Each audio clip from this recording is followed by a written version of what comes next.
There is a tiny scene in Off Campus that explains why Garrett works. It's when Hannah is closing the cafe, she is cleaning, Garrett comes in, talks to her, and then suddenly he starts wiping the spoons. And it happens before they even start hanging out or dating. And I know, on the surface, it looks like nothing. But I think this scene actually explains a lot about this show. I think that this scene explains why everyone is so obsessed with Garrett and why in general Off Campus works as a really good romance. Because he notices her effort and quietly joins it. So she didn't ask, he doesn't make a speech about it, he quietly sees what she's doing, he sees her effort and he helps. He doesn't make a big deal out of it and he doesn't ask for medal for cleaning the cutlery. And it's like, it's a normal thing for him to do. And that's the whole point. This is normal, or at least it should be.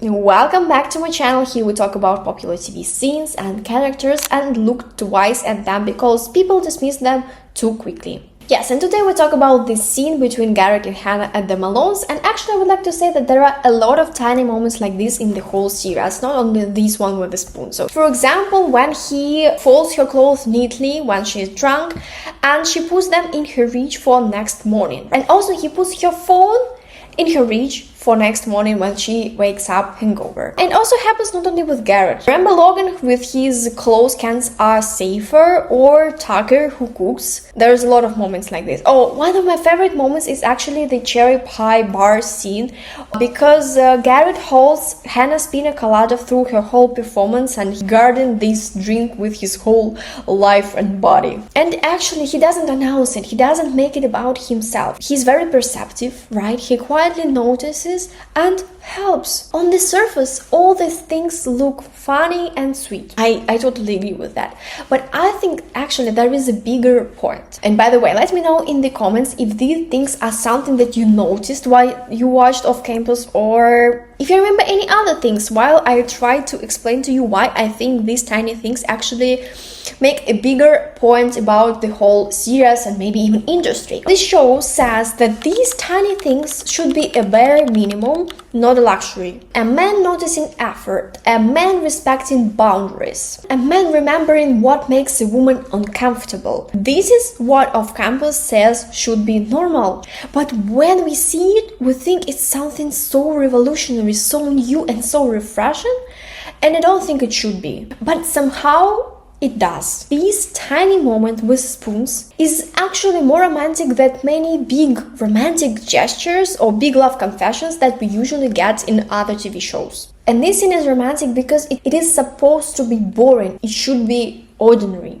But it hits us because the whole romance media has taught us that men are supposed to be unavailable, men are supposed to be unsafe in order for them to be interesting for us to watch. They are supposed to be very difficult, emotionally vulnerable, I don't know, aggressive, chaotic. And let me give you a very good example here. The best and the worst example here is actually Mr. Big from Sex and the City. It's a great example of a character who has been romanticized for many decades. He is considered iconic for his behavior and his relationship with Carrie, but for me, it is completely impossible to watch the show because of him. In 2026, I would say that we would call him a walking red flag, but the whole concept of his character is that he's emotionally unavailable. And the whole tension of their relationship is, will he choose her, will he disappear, or will he appear suddenly in the middle of the night, confessing his love, or will he text back or call her? And this whole dynamic for years has been considered as chemistry. Ability, not care, not consistency, chemistry. The man should just give you a chance of love, give you a hope of love, and then he's considered desirable, he's considered interesting. And I think this trained us to love watching emotional swings as romance. Maybe I would call it anxiety, but I think emotional swings is a really great definition for that. Because when a man is inconsistent, every good thing he makes towards a woman is huge. For example, he calls her in the middle of the night and she's running towards him, that there is still this insane chemistry between them. So for many years we lived with the idea that this type of unavailable man is our image of a perfect prince. So basically that's the image of a man who hurts you, but occasionally he gives you a piece of emotional crumb and you get this idea that this love is possible, that this chemistry is still there, and that you can build a relationship based on this chemistry. So that basically means that romance media has taught us to confuse chemistry with emotional anxiety and to choose chemistry over love, because love has been considered boring. So when in off-campus we see men who are caring, who are understanding, who are communicating, who are open, it feels so different and so revolutionary for us. And yes, of course, they are sexy and handsome and young, I get that, but that's not the point that I'm trying to make here. My point is that off-campus make basic decency in men feel attractive.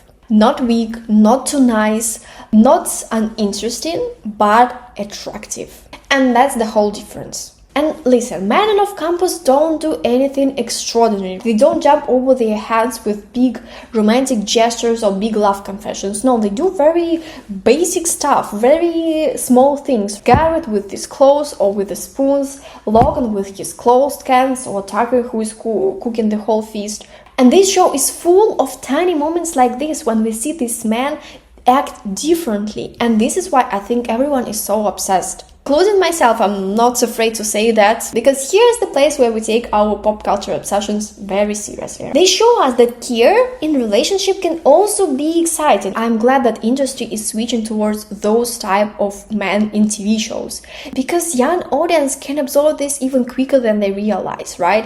And for years, very toxic characters have been romanticized, so that a male lead who respects boundaries and communicates is considered a revolution. This is crazy how the bar in romance media is low, right? Because just one show with decent men makes everyone so obsessed and makes a whole revolution in the industry. Don't get me wrong, I don't say that Garrett and the gang are perfect. No, they have their challenges, then they have their traumas. For example, Garrett is struggling with aggression and he is trying not to become his father. But two important things about Garrett. One, that it takes a lot of self-reflection from his side to understand that this trauma does not define how he wants to live his life, how he wants to build relationship with other people. And secondly, to resolve this trauma, he doesn't use other people as emotional buffers, which also happens very often in romance media. So, Garrett is not perfect. He's also very open about his trauma, meaning that he is capable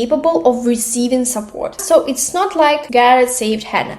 No, that's actually about mutual care. And this is why this scene with spoons matters so much, because it explains the whole fantasy of a campus. They try to make ordinary care and relationship interesting to watch, make it attractive for viewers. And I think it's also very useful for us as viewers to understand these tiny things that happen in a relationship, because when you have such examples as Mr. Big, it's hard to phrase it, it's hard to articulate what exactly you are looking for in a partner or in a man. And when you have these examples of these men from on campus, it becomes easier. It gives you some language, some examples. It just makes it even easier to articulate that. It just gives a lot of good examples of what this care can look like and what a woman can expect from a man. And it's not something extraordinary. It's not a bouquet of flowers every day or something like this. No, that's entirely about other things that we saw there. Let me know your thoughts about this scene, about the whole magic fantasy of campus. I would love to discuss it with you. So thank you for watching this video. Don't forget to subscribe, because I'm definitely gonna be unwrapping more of campus scenes. So see you in the next video. Bye bye.